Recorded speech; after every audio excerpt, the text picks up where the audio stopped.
आज इस कार्यक्रम का आयोजक हमारे आमदार अमीन पटेल साहब और पवन शाह, भरत सुतार, सुनील शर्मा और अन्य मंच और भाई बहनों, आज जिस मुद्दे को हम लेके इधर आए हैं वो है डेवलपमेंट प्लान। जिस तरह का अमित भाई ने सही में बताया कि ये नो डेवलपमेंट प्लान जैसा ही है, क्योंकि गया 20 साल में डेवलपमेंट प्लान लास्ट जो हुआ था 1991 में शुरुआत हुआ, 1994 में उस प्लान को जाहिर किया गया। 1994 के बाद जिस तरह से मुंबई का विकास के बारे में सोचते सोचते हर बार जो नागरिक को मन रखते हुए तो डेवलपमेंट कंट्रोल रूम में बदल करते गए, और खास करके जो 2012 का जो फंजिबल एड्रेस है, जिस तरह से कम आपको जो 300 स्क्वायर फुट का जो आपके टेनेंट का मुद्दे के बारे में मैं बात करना चाहूंगा।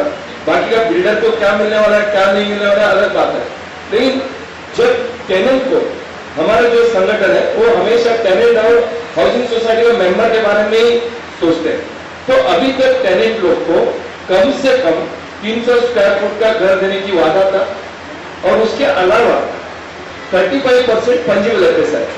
इसका मतलब 405 स्क्वायर फुट का आपको खुद का मकान मिलने का सब वादा हुआ, उस तरह से रीडेवलपमेंट होते हुए तो जैसे 225 है, 300 है, 350, 405 कारपेट एरिया का घर आपका खुद का मिलने वाला है।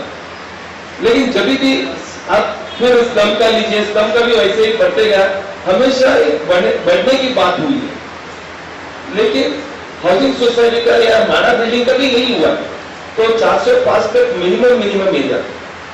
मैं कोई इलेक्शन के बारे में या कुछ भी नहीं बताना चाहूंगा, लेकिन हमेशा यही बताया गया आज 405 है तो 500 मिलना चाहिए, 450 स्क्वायर फुट आपको मिलना चाहिए।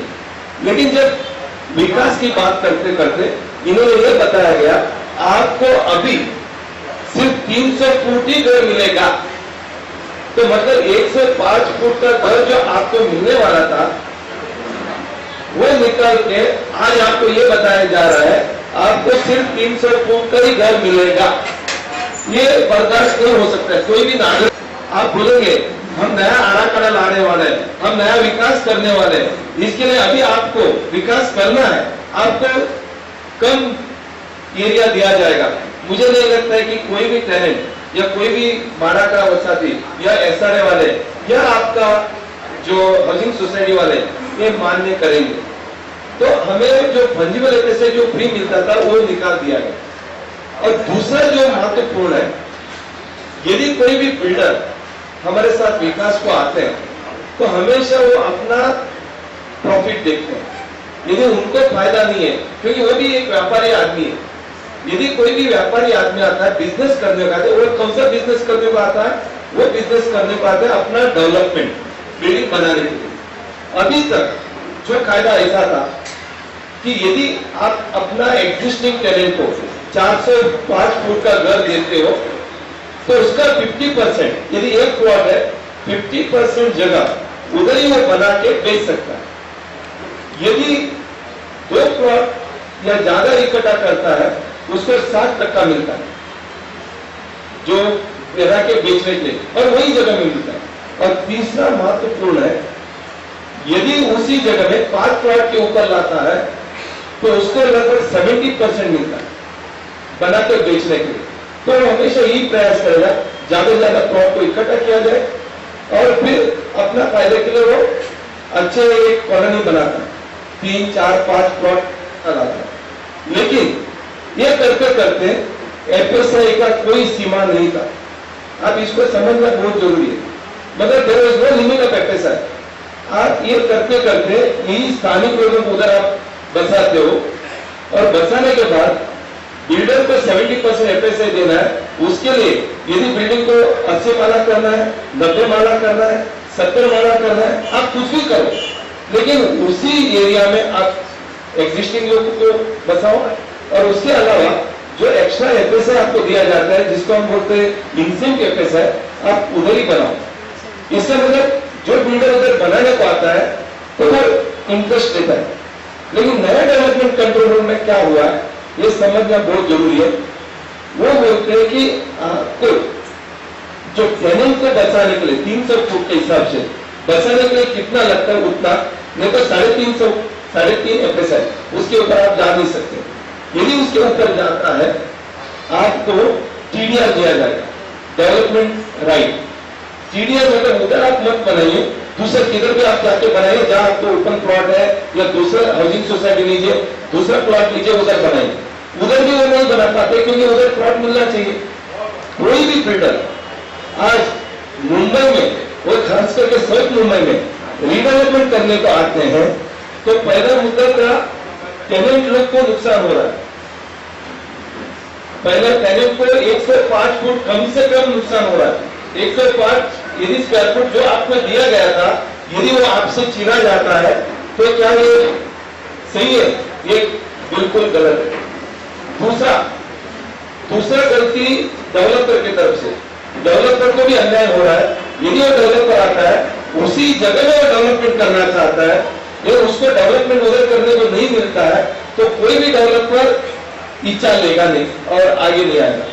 और तीसरा महत्वपूर्ण मैं आपको बताना चाहूंगा वो है, हर एक टेनेंट ये समझता है कि कम से कम हमको एक पार्किंग मिला जाए, लेकिन पार्किंग का भी इन्होंने रिस्ट्रिक्शन किया है।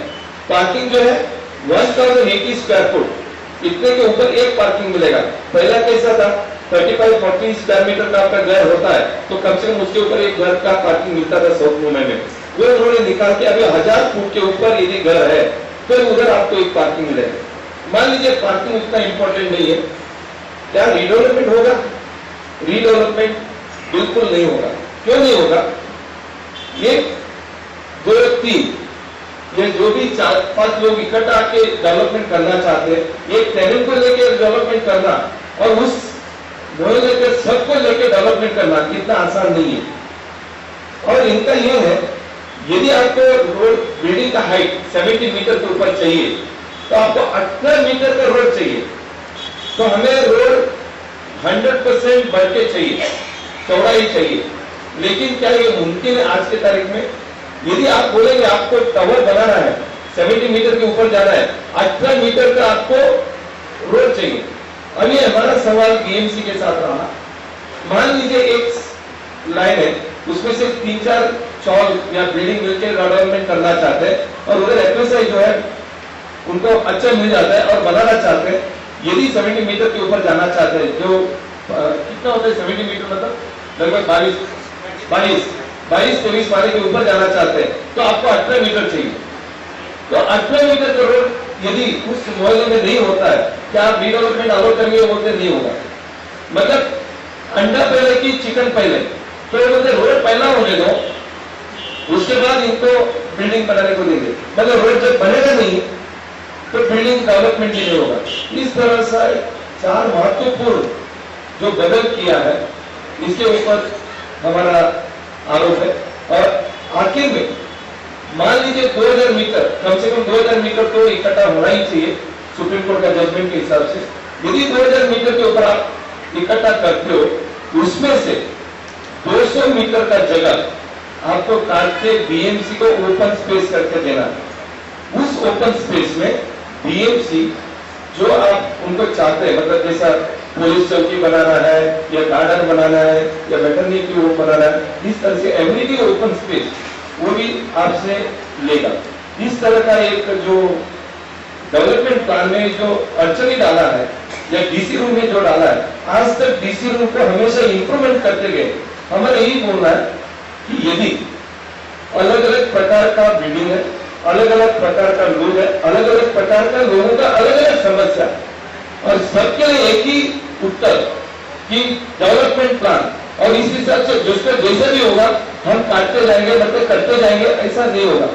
और सोसाइटी का भी वही कानून होगा, माडा का भी वही कानून होगा, रीडेवलपमेंट का जो सस्पेंडिंग है उनके लिए भी वही कानून है।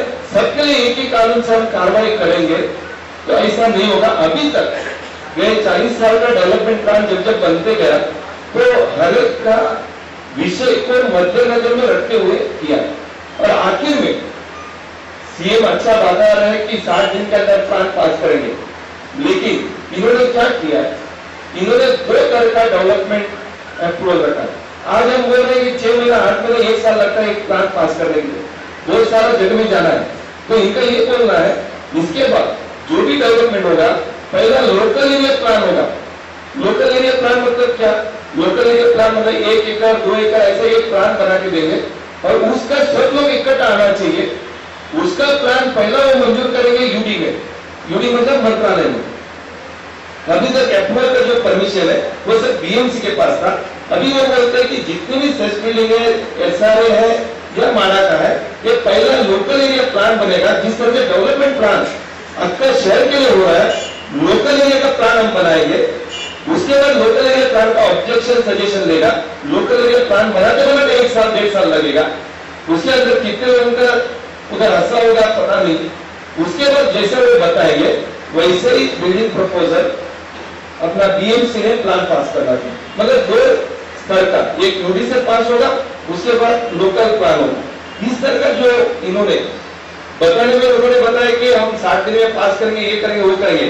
बिल्डिंग प्रपोजल 60 दिन में होगा, लेकिन डेवलपमेंट प्लान 1 साल 1.5 साल भी लग सकता है।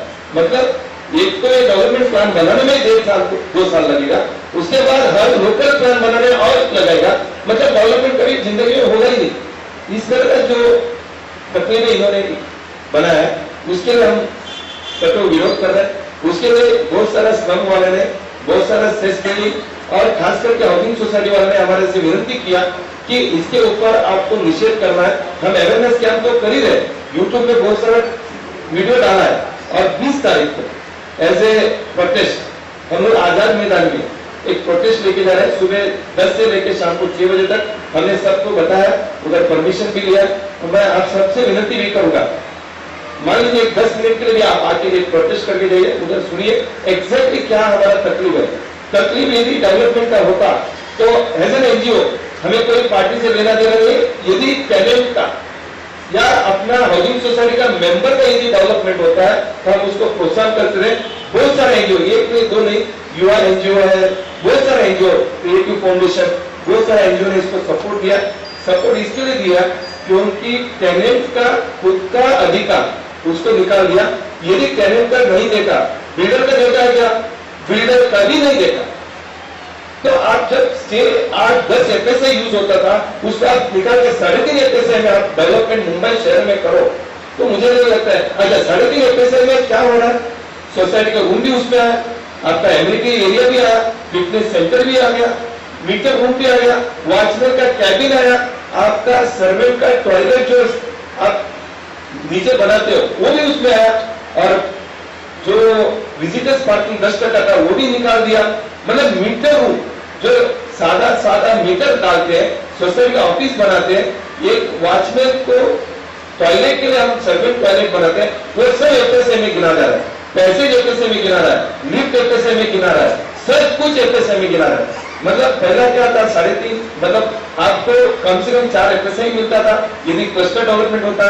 नहीं है, आपका एफएसए का कोई लिमिट नहीं था, उसमें स्टेयरकेस, लिफ्ट, पैसेज और मीटर रूम सब कुछ एफएसए के बाहर था। अभी सब कुछ एफएसए में गिना है, मतलब सबका दवा एक ही है। तो इस तरह से उन्होंने डेवलपमेंट अलग ढंग से, जैसा ओपन एरिया में डेवलपमेंट होना है उसको मद्देनजर में रखा, इसको रीडेवलपमेंट को मद्देनजर में इन्होंने नहीं रखा। इसलिए हर पार्टी, हर आदमी, हर टेनेंट, हर हाउसिंग सोसाइटी का मेंबर इसको विरोध कर रहा है। हमें यही डर है, अभी आप पूछेंगे, हमें यही डर है। 3 मेंबर का कमेटी बनाया, 3 मेंबर को उन्होंने बोला कि 3 दिन में रिपोर्ट दे दो, उन्होंने अभी 15 दिन दिया। तो हमें यही डर है कि लोगों का आवाज थोड़ा सा शांत हो। शांत होने के बाद यदि जिस तरह से उनको करना है तो वो इसी डेवलपमेंट प्लान को आगे मंजूर करेंगे। ऐसा थोड़ा सा डर बहुत सारे लोगों में पैदा हुआ है। यदि वो होता है उसके बाद हमें किधर जाना है? कोर्ट में जाने के बाद 5 साल 10 साल लगेगा, कुछ मालूम नहीं है। यदि कोई भी मुकदमा पीएल में जाता है, कोर्ट में जाता है और 10 साल में रिडेवलपमेंट रुकेगा, नए में भी नहीं जा सकते, जूने में नहीं जा सकते। और इन्होंने ये दूसरा क्या किया, यदि आप जूने तरफ से रिडेवलपमेंट करना चाहते हो तो नया डेवलपमेंट प्लान में जो रोड दिखा है वो रोड वगैरह दिखाओ, करो, ओपन स्पेस बनाओ, वो सब करो, उसके बाद डेवलपमेंट करो। मतलब ना आप घर का ना कार का, दोनों तरफ से आप फंस रहे हो। तो बहुत सारे एनजीओ कोर्ट में जाने का भी तैयारी में, यदि कोर्ट में जाते अगर अपना रीगवर्नमेंट उठेगा, मुझे पता नहीं कि कितना साल रुकेगा। इसलिए आपसे और हमारे से यह सबसे विनती इतना ही है कि हम इसको प्रोटेस्ट किया जाए। जितने भी, जैसा अमीर भाई ने बहुत अच्छा काम किया, जैसा जितने भी एमएलए से उन्होंने हमारा प्रोटेस्ट किया, हमारा प्रतिनिधित्व किया, मुझे लगता है तो ये स्क्रैप ही होगा। स्क्रैप इसलिए नहीं करना चाहते कि कोई पार्टी का है, ये स्क्रैप इसलिए करना चाहता है कि ये आम आदमी का प्रगति के ओर नहीं है, ये आपका बैकवर्ड होगा। तो इसके लिए हम इसको विरोध